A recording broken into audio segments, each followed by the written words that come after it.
If Elon Musk were a country, he'd rank 35th in GDP. Yup, one man, richer than most nations.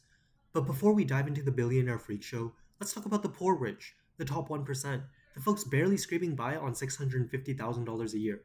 Who are they?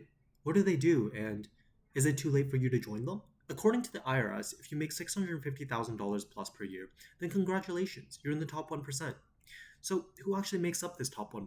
Well, economists Backja, Cole, and Heim used IRS tax returns to publish one of the most detailed studies on US income ever done.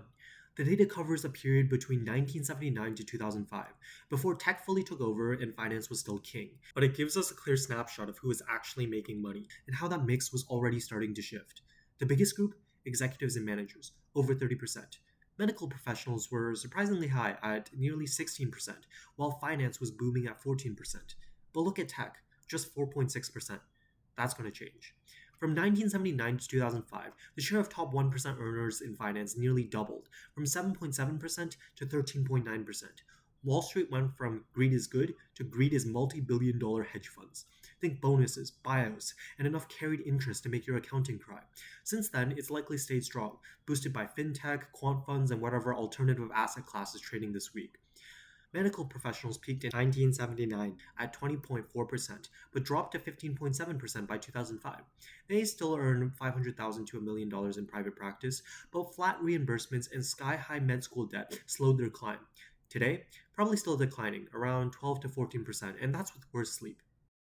Law has barely moved. In 2005, lawyers made up 8.4% of the top 1%, mostly big law partners and senior in-house counsel who bill 1,200 an hour to tell you, it depends. It's elite and exclusive and hasn't really grown. Real estate grew from 1.8% in 1997 to 3.2% by 2005, boosted by the housing boom and high commission brokers. Since then, platforms like Airbnb and REITs have likely pushed it up to 4 to 5%.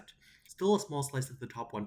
Non-financial executives were 36% of the top 1% in 1979. Your VPs, plant managers, and strategy leads with 5 direct reports and no clear job description.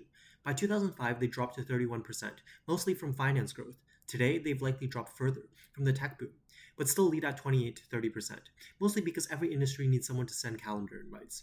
And then there's tech, the biggest shift by far, with no industry even close. Tech went from 1.6% in 1979 to 4.6% in 2005, before iPhones, cloud, or $1 million AI offers. Since then, it's exploded.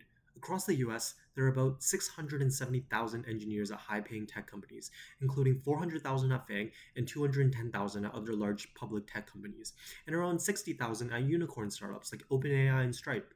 Yes, they're called startups because they're so small they only have $30 billion valuations. About 10% of these engineers hold staff plus titles, which basically means they've been promoted enough times to stop coding and start saying things like, we should really rethink our strategy. Most of them earn more than $650,000 according to levels.fyi. So, yeah, roughly 70,000 engineers in the top 1%. Hope that philosophy major is working out for you. And if the engineers are rich, so are the people telling them what to build. Tech managers, also known as former coders turned meeting schedulers, are making around $800,000. AI researchers make $1.5 million to teach robot feelings. Product leads pull $700,000 for saying stuff like, make it more user friendly. And sales guys are getting $1 million bonuses for software no one uses. Add another 40,000. Now tech's top 1% hits around 110,000. Out of 1.3 million US households, that's nearly 9%. If you want to make it into the top 0.1%, well, your income's got to nearly 5x the top 1%, to around 3 to 7 million depending on the source. The IRS averages 3.3 million, so we're just going to go with that. But hey, what's a few million between friends at the top? At this level, we're cutting out most doctors, lawyers, realtors, and tech workers. They are rich, but not rich. They make good money until they hit the glass ceiling labeled no equity, no entry. The real weight in the 0.1%, it lands squarely on finance pros and corporate executives. And yes, this data is from 2005, but finance pros haven't exactly given up on being rich since then. At the core, it's simple. Are you an employee, a business owner, or a super employee? Take Satya Nadella. He's no longer a tech guy. He's managing international capital flows, a 200,000 person organization, and probably ate 6 McKinsey decks before his first meeting. He's a super employee. Regular employee? Have fun with your measly $650,000. Now you might ask, what about the actual tech founders like Big Zuck? Yeah, he exists, but he's rare. Unicorn rare. Most people in tech don't start companies, And most who don't make it still don't IPO. The handful who do, billionaires. Great for the 0.01%, but barely makes a dent in the 0.1%. Enter finance with its own solution. If only CEOs and owners are in the top 0.1%, why not just make everyone a CEO? Finance scales. It doesn't just mint money, it mints owners. Look, finance has hundreds of hedge funds, PE firms, and VC shops. Most were started by guys in their 30s named Robert, who cold emailed LPs from a WeWork. The teams are small, but everyone's a partner, which means everyone's rich.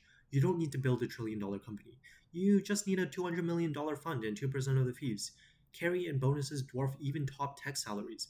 You don't need to dream about ownership. Equity is on the job description. You don't need a fancy product, just friends who went to Yale.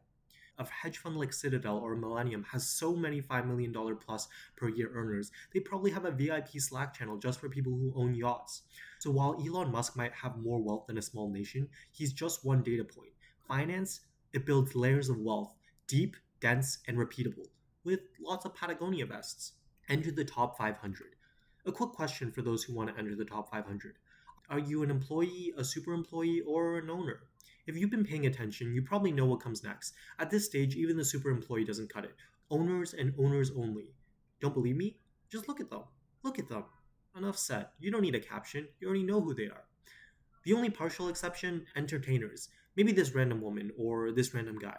But even then, not really. Taylor Swift runs her own company. Michael Jordan doesn't just wear Jordans, he gets a cut of every pair sold. He's made over 20 times more from his Nike deal than actually playing basketball. That's not employee money, that's owner money. In conclusion, some fight for a seat, others build the table. You can tell me which one wins.